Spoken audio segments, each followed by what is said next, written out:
Thank you so much for listening to Urbanistica podcast.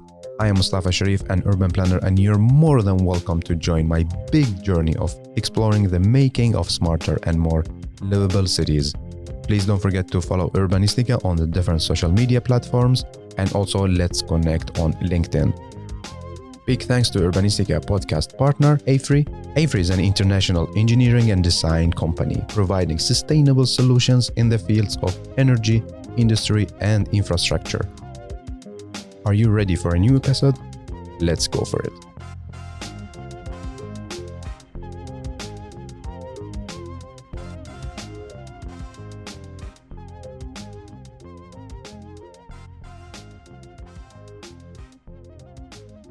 And I have the pleasure to welcome one more time Sepehr Mousavi to Urbanistica podcast. Hey, and welcome back. Thank you, Mustafa, for the invite. That's a pleasure to be here again. I'm so happy to record with you and to see you IRL. Yeah, I mean, that's the first one. The other one the other time that we did it, it wasn't clear. So we had like a live stream. Yeah. And you also had it on your YouTube, which was quite nice. But nice to meet you. Yeah, this is much more better. Absolutely. I can see the man behind all the achievements, you know. Oh, thank you. How are you doing, Sepehr? Pretty good actually. So, I mean, like this year for many of us has been like a challenging year, but also like in every different difficulty. And when you have like this topic of like, the thing that doesn't kill you makes you stronger. True. Many of us, we have become like a stronger, especially when it comes like to our self-development. Yeah, you're right. I totally agree with you. And I would love that we start also with you. Give us a highlight about you, your background, and tell us your story. All right. So if I want to make it short, I see myself as a green tech advocate.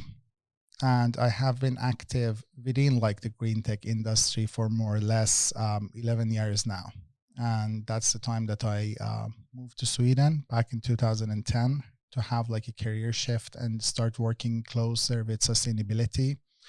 But if you want to go back from that point, I had a background in engineering, marketing, and also public relations, which is my background. I lived in different countries, but then I moved to Sweden to actually get myself like more familiar with sustainability and how it could actually work, because I failed in a big sustainability project in Dubai, or selling sustainability as a goal to big corporate.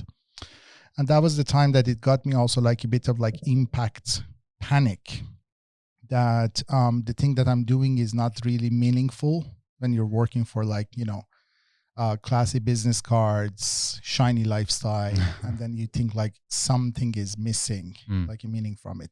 And then I moved to Sweden.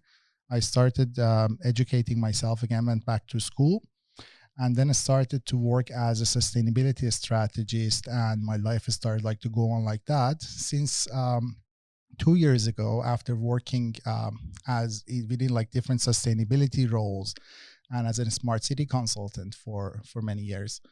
Then I started and co-founded a company together with some other partners, a company called SweGreen, which is active in the industry of vertical farming. So that's my current role. And my role is the innovation and R&D lead in that company at the moment. Wow. But tell me, what made you like to change your mindset, like really to move from business as usual to more sustainable and green? Like when I guess when you were in Dubai. Yeah, I was. Yeah. And the thing that made me change was more or less like thinking about all of this like different kind of data that you receive, like from how bad the world actually looks like. The statistic, when you hear about like the population growth, the different like scarcity of different resources that we have, like our carbon footprint. So more or less the kind of like climate panic that is more mainstream now, I got it like a bit earlier. Okay. And I started to look at like, oh, this big gap that we have about like haves and have-nots, and people which are like in the rich hemisphere and people that in the like not have hemisphere. Like that difference is really scary.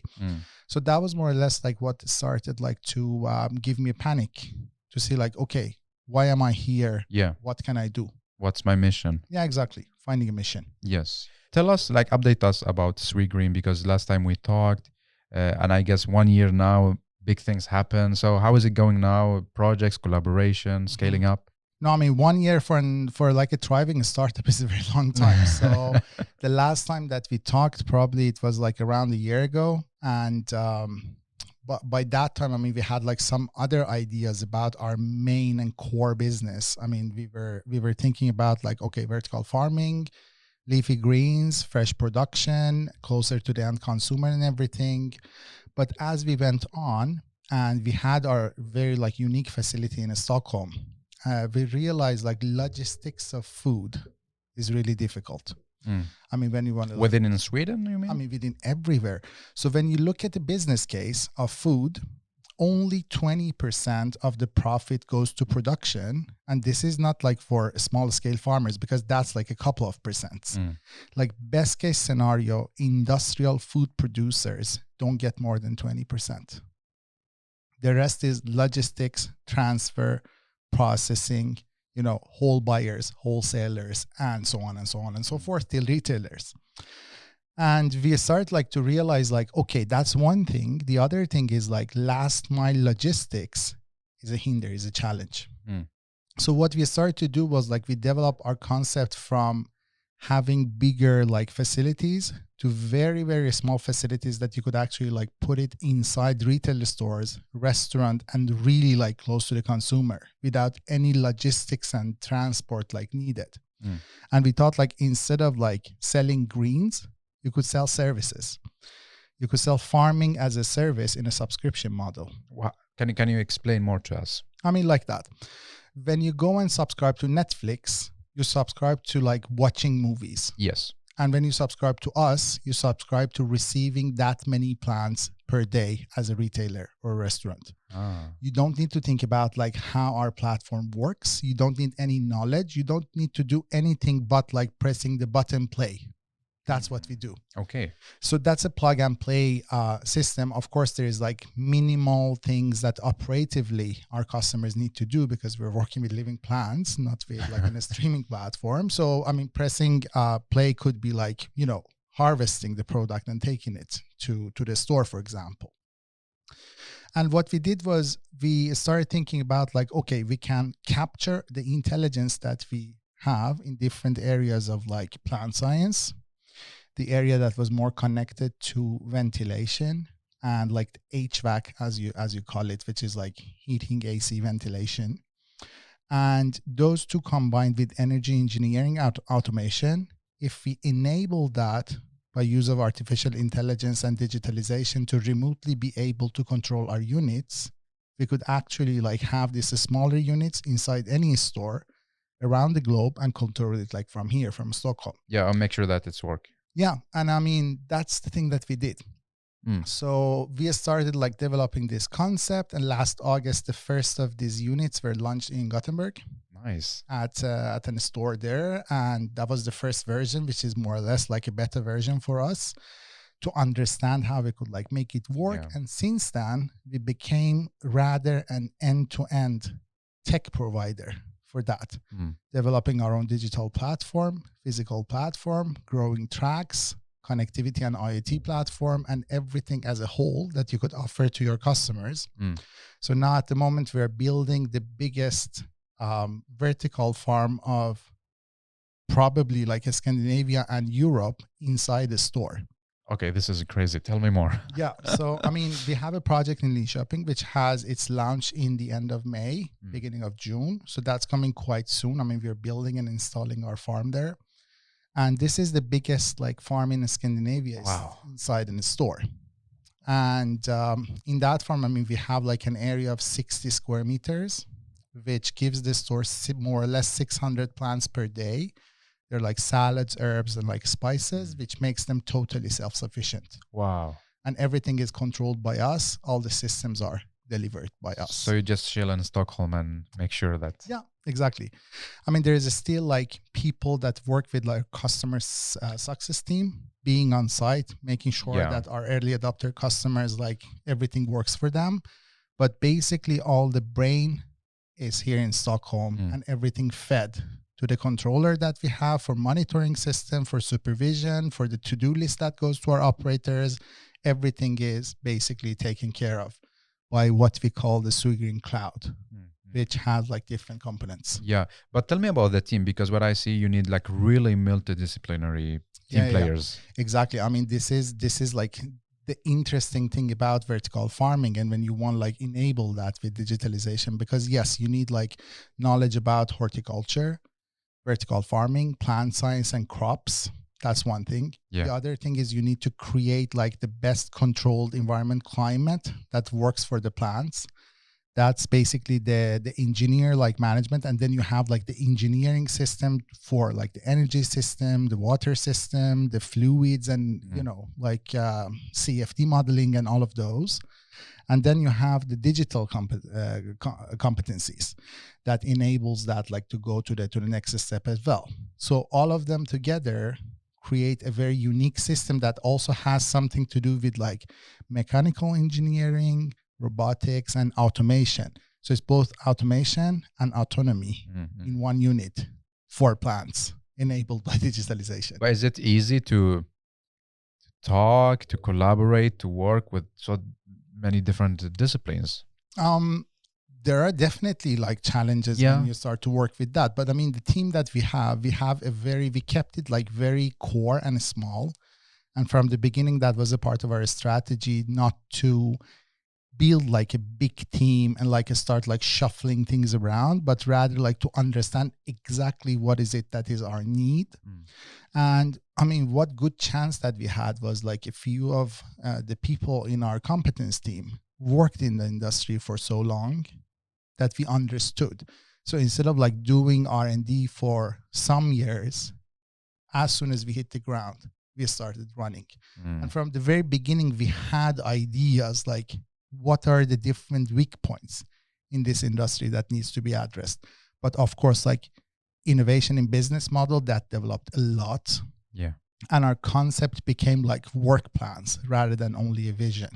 And we are still like working like with that to build up a team, to make the startup like a really viable scale up and roll out like our sales. So there are like very interesting steps ahead as well. Yeah. Are you following the regular startup journey, or you're like going define that? I mean, but it's more or less like that. I mean, we started as a startup that was like, we knew what was it that we need. I mean, we didn't need like that much of like ideation phase, but rather development of a vision and ideas, and makes like, okay, is this valid? Is this viable? And then you implement them. And there has been a lot of like hands-on research and development, which also we decided that we do that in a very smart way, collaborating with universities, getting the competencies from them. And for them, like that was like, this is the coolest thing that I could work with.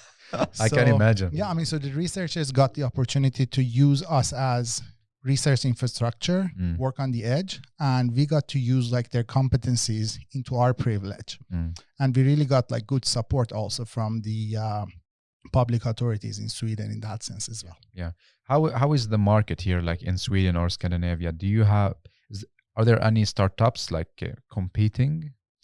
You could say that. I mean, I've seen in a study some master thesis student like last year talked to me or interviewed me, and she said like there are 14 different urban farming companies in Stockholm. Wow. In Stockholm? In Stockholm. That's crazy. Only in Stockholm. Wow. So, I mean, Sweden is a hub for urban farming. You could say that.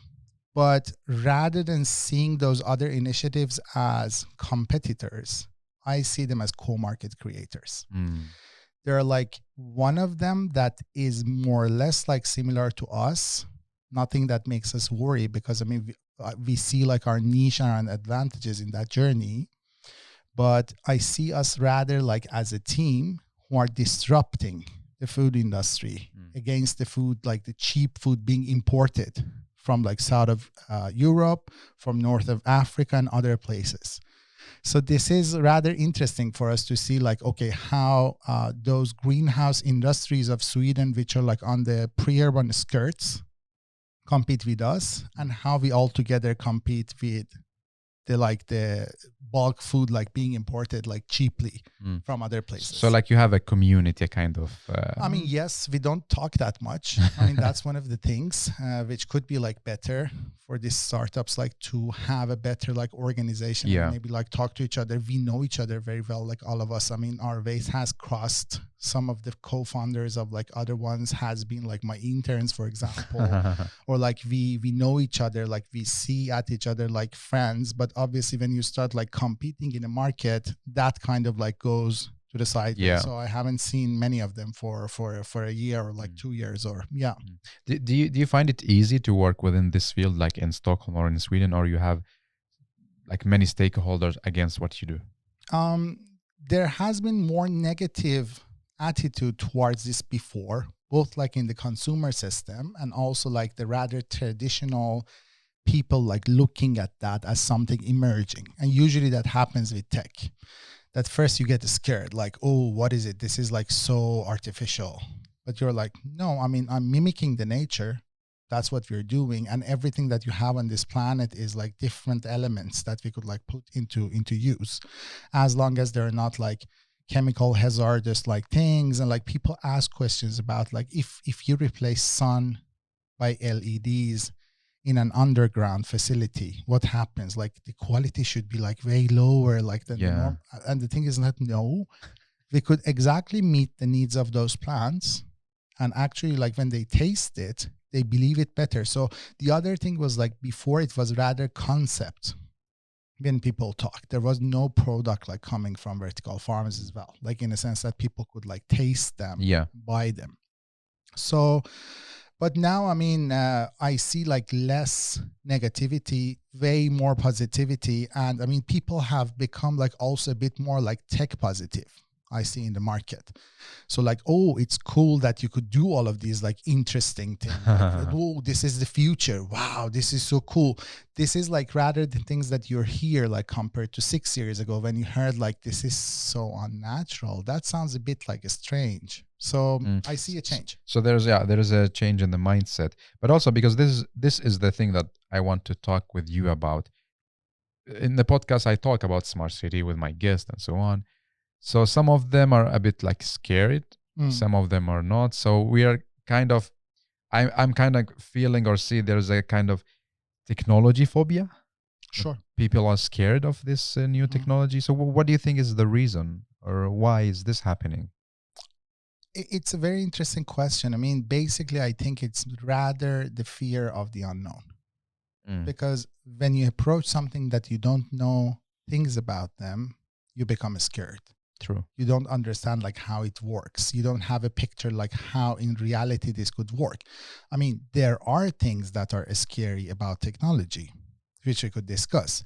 But I see it like as a rather like lack of a picture of like how historically we developed technology, how we could actually use technology in our benefit, how we actually could be ignorant, how technology could empower us and have like a very positive impact on the quality of life that we have.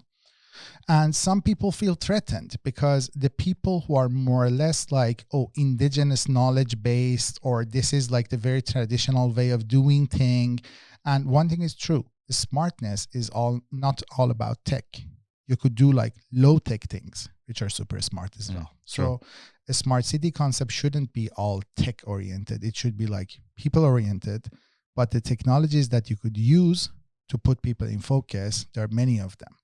You just have to be like good and have like a level of understanding that you could like realize that. But also there has been some negative kind of like things coming from the industry side as well. Like the hoax and scams of technology, the overpromise of technology, that technology could like solve anything. I mean, if you go back and look at like the different scams that happened like in technology and different startups like who failed, like Terrano, Zenefits, talking about like OneCoin, Wirecard, many things like that. And even in vertical farming, I mean, many people say like we're doing the most sustainable thing, but the thing that they're doing sustainably is ridiculous because they don't have the engineering art of being able to create a circular system. and they just ignore it. They just focus on the good sides and they always cover the bad sides. This is something that we who work with tech need to become like really, really better at.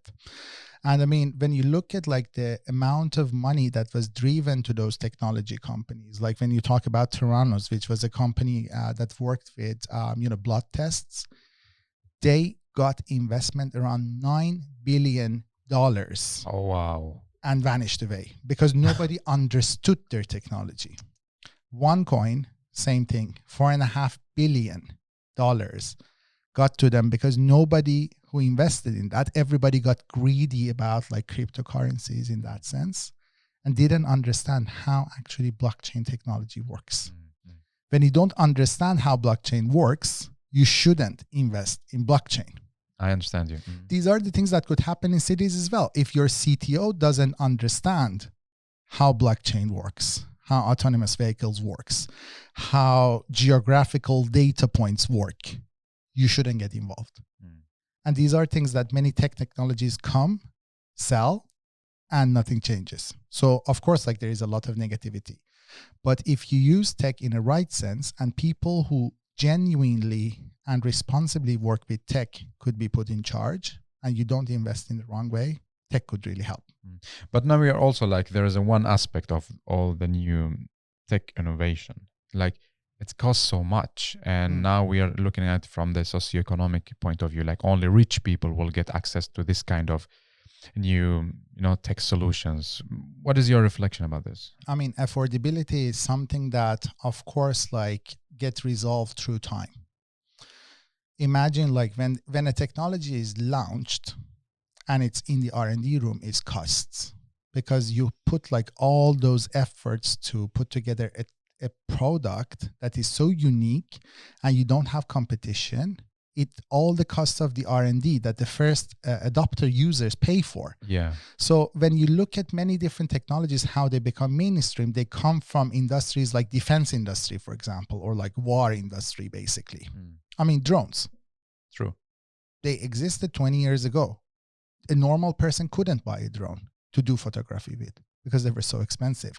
They were done like for spying and like taking like, photos of like, kind of like geographic places that were important, like in a very political sense, rather than being used by a 14-year-old to have like hobby. Yeah. That's the same thing, like mobile phones. When they were launched, how expensive they were. I mean, now everybody has a mobile phone. And look like what it's done. I mean, smartphones, like the kind of sound that it gave like to the voiceless, Twitter, Facebook, yes, they had their failure. Facebook had its data scandal, I understand.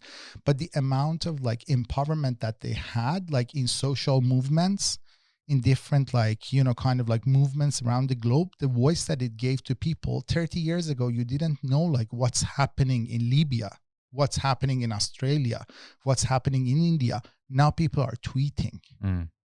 You understand that? I mean, this is something that we can't ignore. So affordability is something that you don't have the historical idea. So we had a talk together on Clubhouse, if you remember. Yes.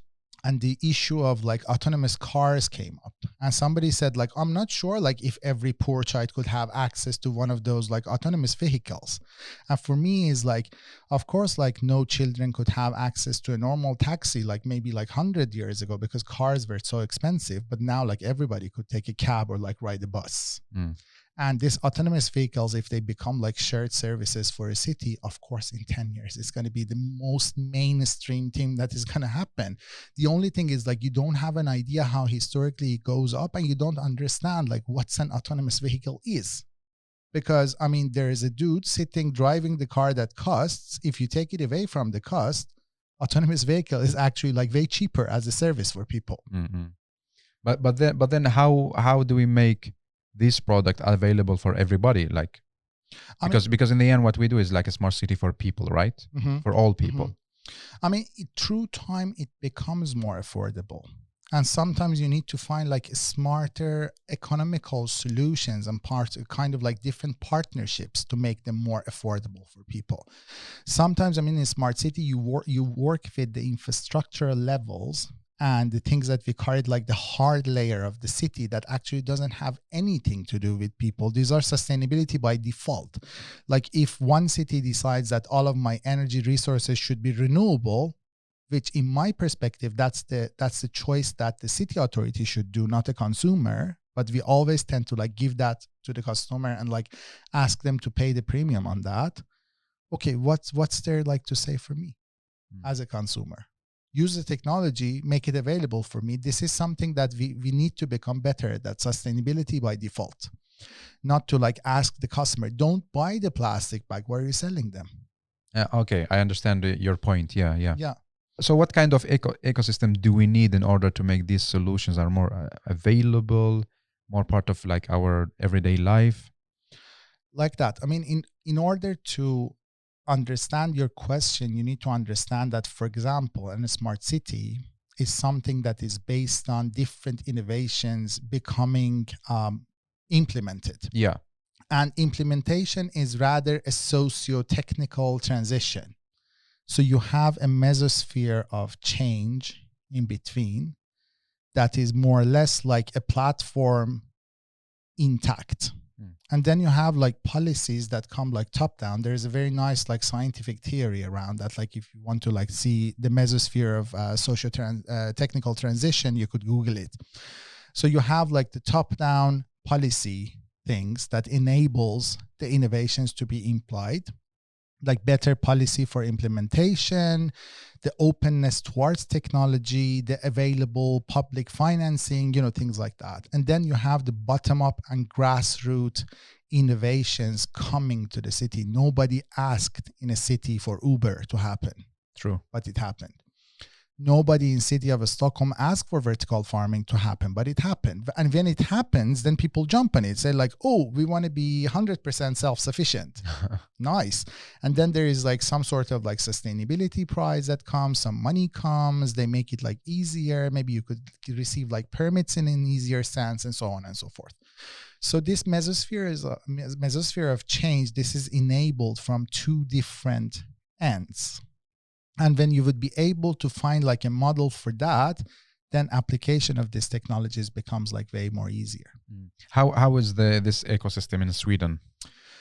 In order to talk about the ecosystem, I need like to understand the mindset of Swedish innovators and like entrepreneurs as well. Is it different than what you had in Dubai?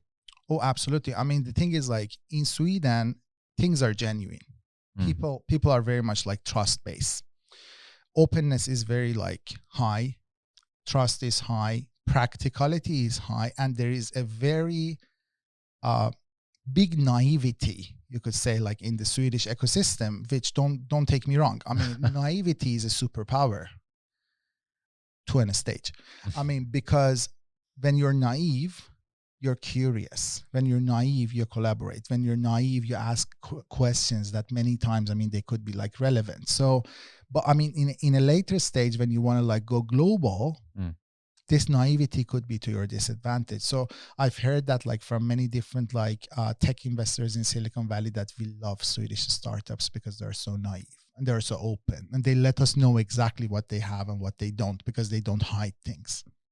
So, and when you have that, of course, like you have a very like open system in Sweden for innovation as well. I mean, there is more or less like good amount of money available for whoever who wants to try it based on a somewhat like genuine idea.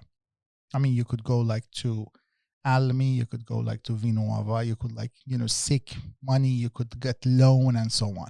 Of course, you can't do that forever, but I see like very people who have like more or less like a half good, viable idea, and they could like work with that for a couple of years before they fail, which is something that we need to become like better at. And this is something that these public authorities, they know themselves as well. And this is something that happens because not all of the ideas that you bring on board survive, and you're not risk capitalists. As I mean, in Swedish, we call it. So we don't call it like venture capital. We call it risk capital, which is very interesting because venture is all about excitement, but risk is more about fear, which is a negative thing. But I guess we have a very like healthy ecosystem when it comes like to innovation and collaboration. But on the financing side, there are some gaps for definitely like a Stockholm, if we want to be amongst like the top 10 places for tech, which I guess like still in Europe, like a Stockholm is among like the top 5 or 10. But if you want to be on the global scene in the top 10, then the amount of available financing should also go up. What is the absolutely biggest challenge in our ecosystem? It's a very general question. I mean, I could maybe like go back to our own industry and talk about that to see like, because I mean, in some industries it's easier. I mean, I know that there is more money available for fintech and digital solutions when you talk about it, for example, as a challenge. And there are some certain competencies that you have like a better pool of competency in cities as well. I mean, thanks to the universities that you have and the talent that you have and the mindset that you have. But for us, for example, I mean, the size of the market is one thing, because I mean, Scandinavia is not that big. So you don't always have like a very thriving market that you have like in London, for example, or in Shanghai. And these are the things that also gives us another superpower, that we always need to think global. So you can't like define them as negative things. You could define them as superpowers that sometimes like help you to go like global really fast. Do you think it, or I wanted to ask you about the trends of the investments. Do people in Sweden invest more on the green tech solutions or no? Is there a visible trend? There is a visible trend. I mean, one thing that is quite like interesting with the Swedish culture is very much like future oriented. You tend to forget about the past quite fast, and it's like all about trends. You could see that in behavior of people as well. Like a restaurant's getting trendy, everybody goes, queues up there. After 2 months, nobody goes there. Yeah, because that's the trend. Oh, let's go there. That's interesting. And that's the same thing that happens also with different trends like popping. Everybody starts talking about it. And then, oh, now it's artificial intelligence. That's hot. Let's go talk about that. Oh, now it's like sustainability. But one thing that is good about the Swedish culture is, I guess, like sustainability is more or less something embedded and accepted by people. So you don't need to argue for that, which is something that you need to do like in different places. I can imagine. I mean, talking about climate change, if you tell a Swede, like, I'm not really sure if we have like a climate change issue, you're an idiot in this perspective. Yeah. But I mean, in many countries, you need to argue. It's the opposite. If you say like a climate issue, they'll be like, you're an idiot. Yeah, I mean, exactly. So, and that does that actually like getting closer to green investment and sustainability, it makes it quite easier. I mean, this becomes like a selling point for many. Yeah. That you open the door by sustainability, not talking about money. But the thing is, like selling impact innovation, you need to understand nobody gives you anything unless there's a business case. And this is something that many impact entrepreneurs like tend to forget. Like, obviously you need to make this planet survive. But the thing is, like, I always say that by doing good, you should create like more value and you should make more money. Otherwise, people don't give you any value. So you should have a business case that is rather something between like idealism and impact and sustainable economic viability, so that people understand that. And I mean, when you look at Swedish companies, you see like, okay, they do it when they understand there's something to win. Look at like the sustainability strategies for H&M. Do you think they win financially by doing that? Or is this only like responsibility? Of course, not only responsibility. They win. So it makes it easier for them to keep their values and make money because nobody wants to lose. Of course. Yeah. So that's one good thing about Sweden, that you could actually use sustainability as a door opener, basically. Is vertical farming a trend? Because like, as you mentioned, Sweden sometimes like follow the trend for a while and then just forget about it and go to the next. So do you see your vertical farming as a trend for a few years? For me, vertical farming is on verge of becoming an industry, because I mean, the amount of need that you have for that, the immediate need that you could have for that, the amount of practicality that you could get from that is one thing.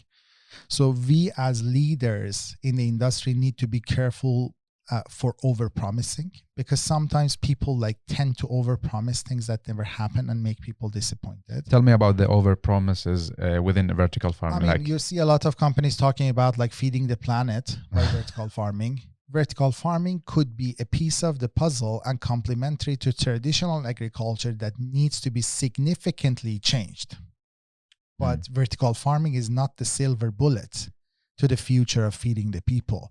Maybe if we are going to go to another planet and on Mars, and you need like 100% controlled environment because you can't grow anything outside there. That's the same technology. The technology that we are using is used by NASA. It's definitely used by companies like SpaceX. Like, look, if you look at like the actors that you see, okay, the older brother of Elon Musk is working with vertical farming. And for me, it's quite obvious why. Because, I mean, if you want to go to Mars and you want to have a campus there, you need to feed those people. Sure. And it's going to be vertical. I mean, it's going to be controlled environment. It's going to be minimum resources, all of the things that we are doing. But if you want to have like different fruits and like, you know, staple food and things like that in a vertical farm, it's not going to be like environmentally and economically sustainable. So don't overpromise yet before the technology has developed. But for me, it's like, in 20 years, the amount of plants that we're going to grow in vertical farms is going to surprise you. Wow. What kind of, let's talk about the future, Sepehr. What kind of startups are we going to see in Sweden? In which direction? Oh, that's a very difficult question, but I see like definitely a trend about like optimization by help of artificial intelligence, like in all different industries. So that's like the new like lean production for industry, coming optimization from like decision made by data driven like decisions. This is something that I definitely like see as coming. Use of more multiple use or multitasking or super AI is one thing that is becoming like definitely hot like globally, and that's one of those like tech aspects that makes me personally scared. Why? I mean, because it's like that. A super artificial intelligence that could do like R&D on super artificial intelligence is scary because you can't control it. The thing is like, to a level that we are using, I mean, we use like artificial intelligence for many years. We have like a little machine that plays chess with you. It doesn't do anything else, but it always wins because that's the only like AI based thing that it does. And like for most of the people, you can't win because it understands the laws better than you do. But when you talk about like super AI, is like a multitasking artificial intelligence system that could have like other things embedded in that. So it's not only chess, it's also like 100 other things that you could do, like autonomous cars. But when you talk about like empathy, sympathy, senses instead of logic, that becomes quite interesting. And the other thing that you see is like if artificial intelligence starts to do R&D and develop artificial intelligence, because this is something that we don't do.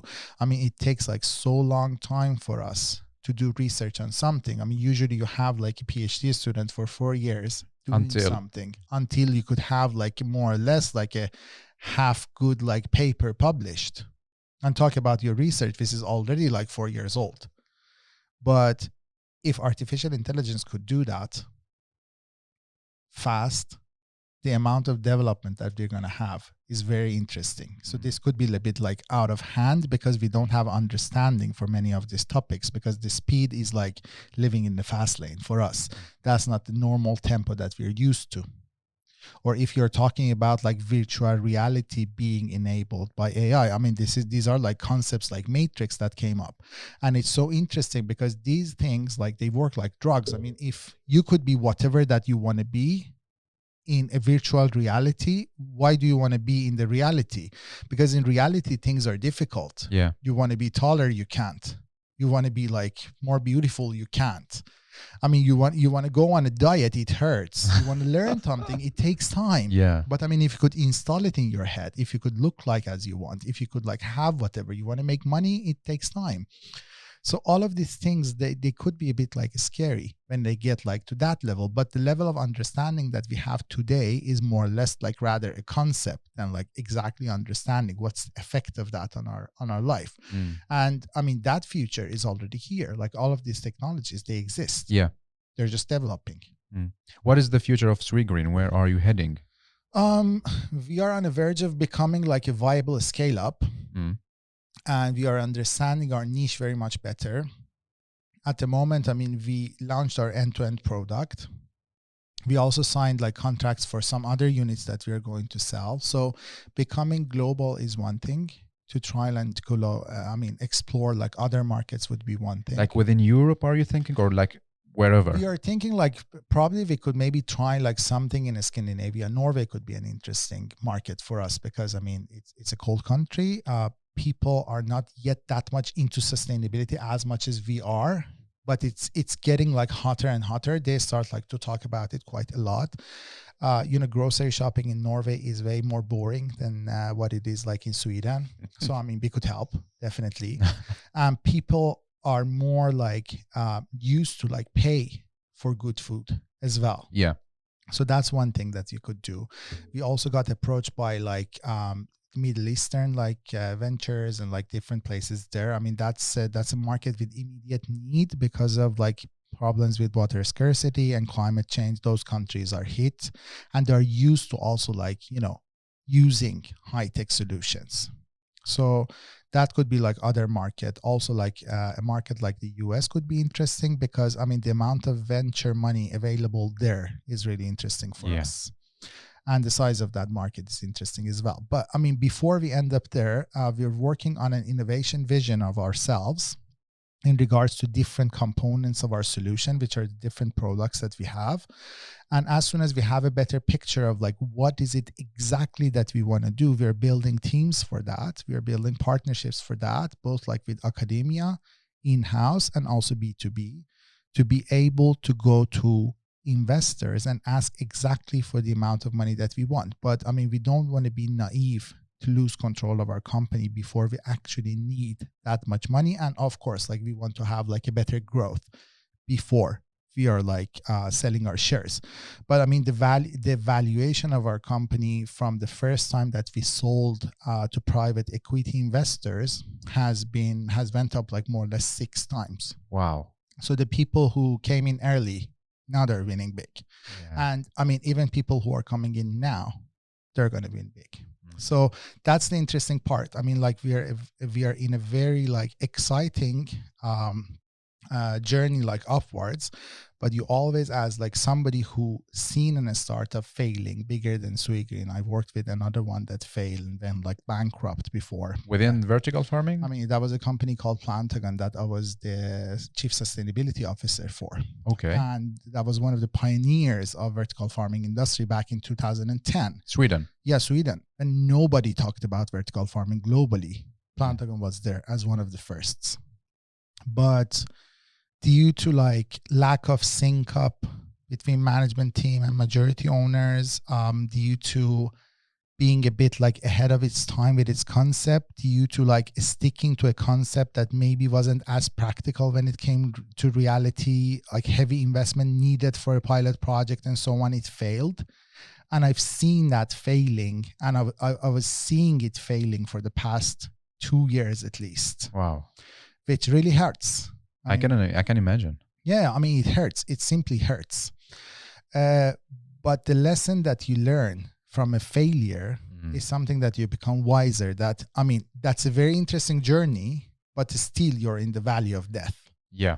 You need to be careful not to fall down. You need to be careful to be like super focused on the important things and have like a punch. You shouldn't have like a flat punch. You should have like a really like sharp punch to be able to win. And these are interesting for you to like go over the scale up phase and become some established company that actually could go further. And you see this like many vertical farming startups failing in that phase because they think they have something. They ideally and non-profitly work to that, invest like sweat and blood. They get like good amount of money as well, but in the end they fail because the thing that they develop is not built for the market. Well, what are the other aspects that some startups forget about and they fail? For me, one of the most important thing is like timing and time to market. So you should be able to see, like, if you're coming with an idea, it's exactly in the right time. I mean, look at, for example, we talked about like Netflix in the beginning. Why did Netflix succeed? And before that, a streaming service from Sony and Pixar didn't. They had more money, they had better infrastructure, they had capital, they had everything. But the time was wrong because infrastructure maturity wasn't there. You didn't have your iPads, the smart TVs. Like, you needed to struggle for working with that. So they launched it exactly at the right time and with a very short time to market. That's the most important thing in a startup, I guess. Even like above your idea, your team, availability of funding, whatever, timing and time to market. And I would love to ask you about about cities, because some groups talk about like cities shouldn't be so much technology advanced and should be like really basic. How the cities like were in thousands years ago. Now, like, there's this smart city and tech city, and there's the city on Mars. Can you just give me your reflections about these three different categories and in which one you really like believe, and what is like your ideal city? When it comes like to use of technology, of course, you should talk about like the user friendliness of that. I mean, if it's too complicated, it should be for the people running the city. So when you're talking about the infrastructure, it could be like really tech heavy, because that's nothing that would impact the people. It would like make things available for them. So if your buses are 100% connected, autonomous, blah, blah, blah, blah, it doesn't impact you. It just gives you a better service. If your as a citizen, if your waste management system is 100% smart and tech oriented, uses like vision diagnostics in recycling station, blah, blah, blah, that's only easier for you. You don't need to worry about that. You just go there and like, throw away your things, you recycle your products, and the rest is taken care of by the infrastructure. So that instead of like going that to landfill and become a big problem, for example, we are selling our waste. We are buying like waste from other countries for our system because our energy system is dependent on that. Yeah. But we are paying like, for example, Norwegians, and we paid like Italians to bring like their waste here and use it as energy until like they started like making them like more humid with water, so they weigh more and we pay more, and then it was like cut back. Usual things that happen. But go like to cities like Beirut. One of the biggest issues that you have is landfill from the waste. These are like big issues that you have in many different cities. I worked with different smart city projects around the world. Like, biggest problem for a city like Tehran, for example, when I worked with them, they had 9,000 tons of waste per day being landfilled. Wow. And the investment needed for that to become energy was 300 million euros. But they can't, or they couldn't, or they don't want, or whatever, like, because there's also like a mafia connected to the waste system who doesn't basically let the city and the public authorities to land this kind of investment. And if you do that, then you could obviously like have like a public private like partnership model that gives you enough money to do that, and then like use that resource for some certain years, and even like invest in an e-bus system like based on this biogas that you receive, like exactly the same thing that is happening here, which is like a normal thing. So that's one thing that you could look at. But then it becomes like to a level that you have people who are a bit more like vulnerable when it comes like to technology. And in Europe, for example, we need to think about our children and also the elderly, because Europe is becoming an old continent. And the amount of speed and tempo that we have for some people is not doable. Just go like to the subway station and start looking at people over 80 who try to take the subway. The amount of like this fast gates that close down, it's scary. If those guys get stuck like in between there, they could break like a bone or something. How do we take care of that? These are just different issues that we need we could connect it to technology, that this is a senior card be slower with that, dude. Mm. But we are looking at as like, oh, it's so scary to have like be at the train station because of the tempo. Yeah. So there are like many different angles like that that you need to talk about. But obviously you're talking about like building something from scratch. And sometimes this is like the leapfrogging strategy that makes it very easier. Like when you look at the amount of like technology that get like implemented in countries that they don't have anything, have like a clean sheet, it's easier. Of course. Because here, when you want to go 5G, you should take care of 4G and 3G. And because investment has been done, we have become like smarter to not build infrastructure for the next 30 years. We decide like 3 years because now we understood like changes are coming faster, upgrades are coming faster.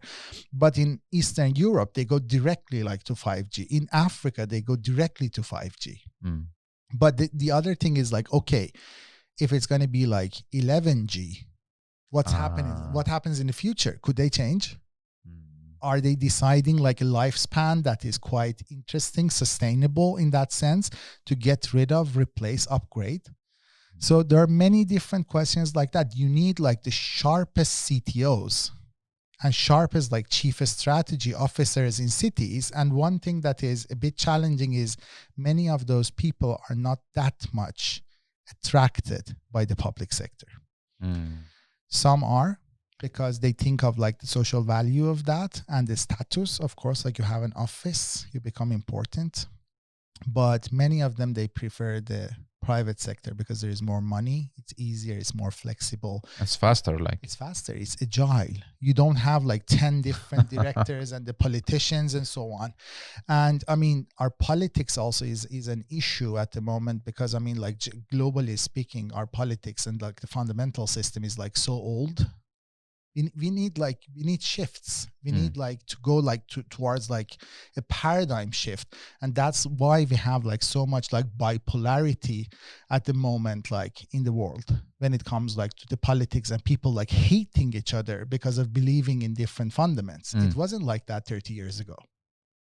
We could have like dialogue. Now we can't.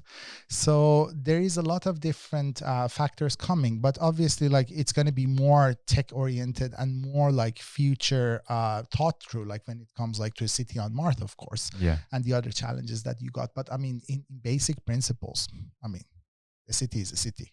Yeah, that's true. And now I'm interested in like, what is your favorite city? That's a very good question. You have been in so many different cities. Exactly. And that's what I mean makes it a bit more difficult for me. I mean, I'm interested like in a few cities which like I have them like a bit like more closer to my heart. I come myself like from Tehran, which is like one of the most loveliest city that has a bad quality of life because of pollution, because of noise levels, because of traffic jams. So all of this together makes it difficult. I mean, it's also like difficult to survive there and work there. But aside from that, it's a very lovely city. So I love it. San Francisco, Stockholm, and I'm in love with Paris.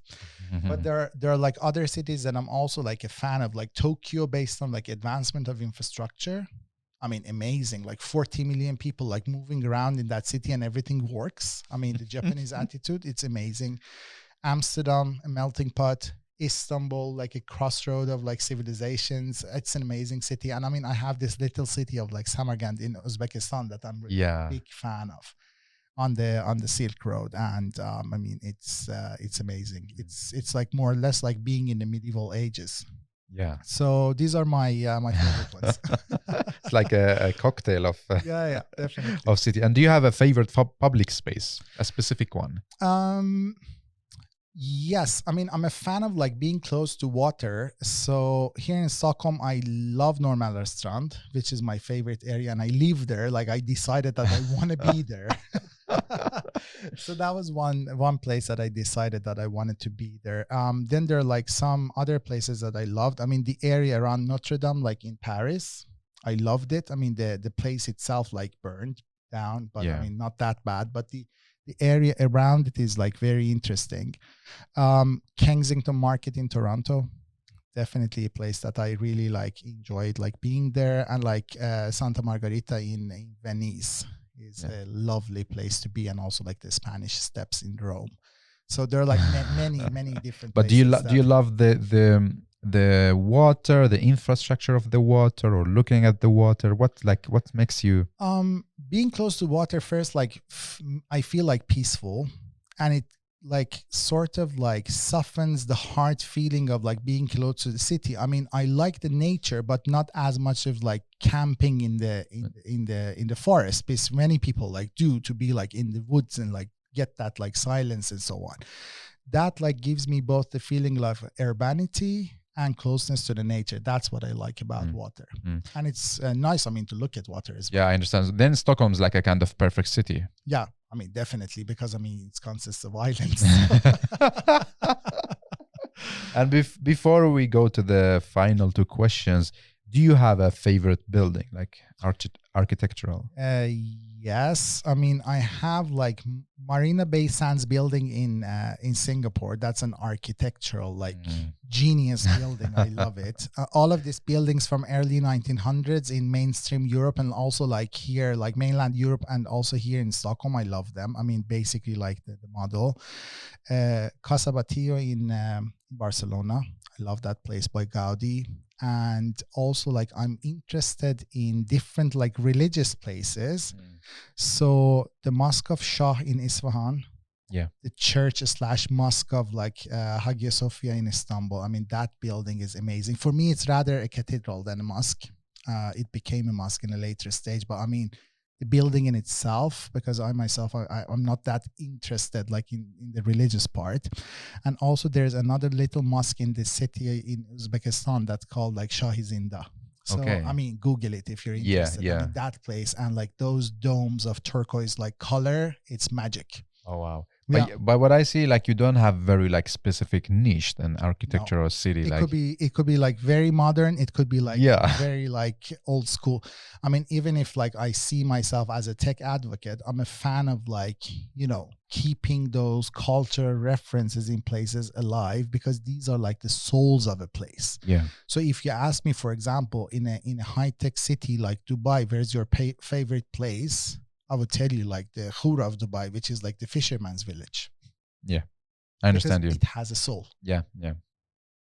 Well, I'm so happy to talk to you, ERL. So interesting things that we talked about, and I'm really looking forward to record one more new episode in the future, hopefully. Oh, thank you.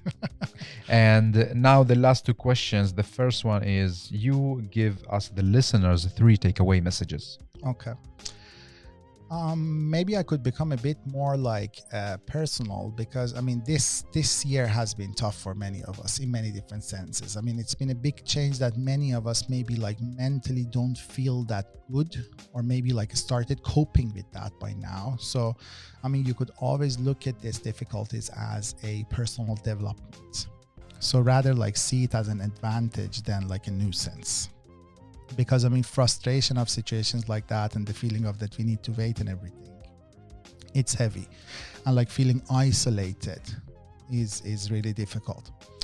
The other thing is like finding a mission and a meaning in your life, because usually people who are smart, we can't survive by only routines and goals. We need something above that. We need to be able to find balance and harmony. And I mean, in order to come to that, you need to find it both like in your personal life, not to be only defined by your work, but also like learn something like that. And the other thing is like openness towards the things that we don't understand, and try to like digest them and learn about them to have like a better future, because I think the future is here already. We just need like to like open our eyes, grasp it, and see it. Very interesting.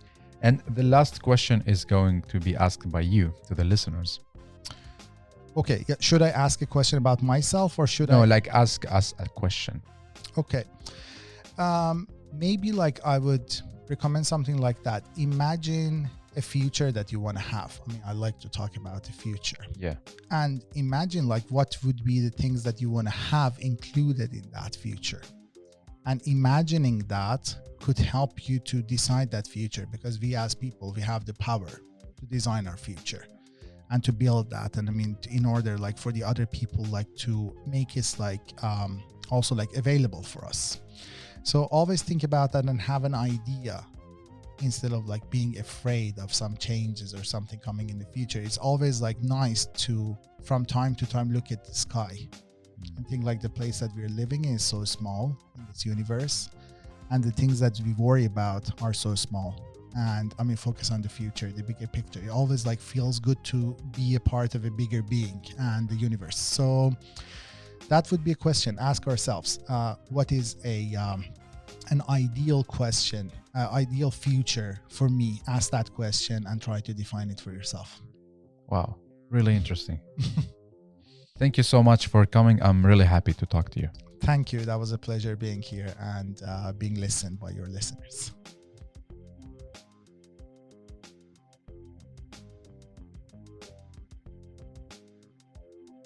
Well, thank you so much for listening to Urbanistica podcast. I hope you really enjoyed this episode.